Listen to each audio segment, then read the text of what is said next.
for example, Errol Morris, or many of those out there who are really, really good. They read. Yes. Yeah. Terrence Malick is one of those. Yeah. And you can tell the films have a different worldview, a different intensity. They have a glow from inside. Yes. And the very last chapter of your memoir talks about this. It talks about the end of the word, the end of the image, Yeah. the end of our era, and it says that there's short videos now, there's tweets and texts, Yeah. and everything is shortened. Is there any hope for us? I'm not hopeless at all. We are doing better than, let's say, in the 1950s. It was a much more harsh world at that time, like in the 1920s, or like in the time of the First World War. We shouldn't overlook that we are doing increasingly better, but of course we are wreaking havoc that is worse than before as well.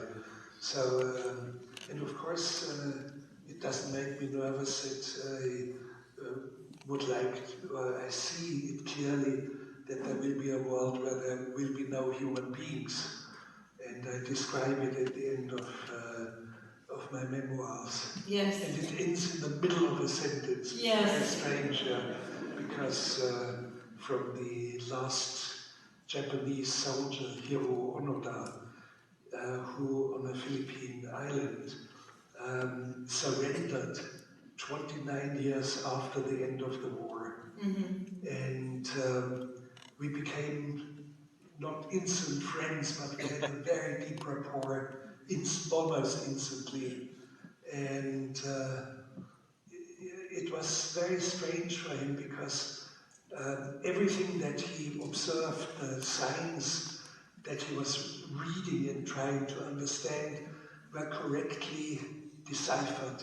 He saw thousands of warplanes going overhead in the 1950s, yes. going west, but that was the Korean War. Mm-hmm. And then 7, 8, 9 years later, warplanes again going west, warships passing by, aircraft carriers all heading west. He sees them, and he was sure the theater of war had moved further west, but that was yet the next American war in Vietnam. Mm-hmm. And 29 years after the end of the war, he surrendered finally.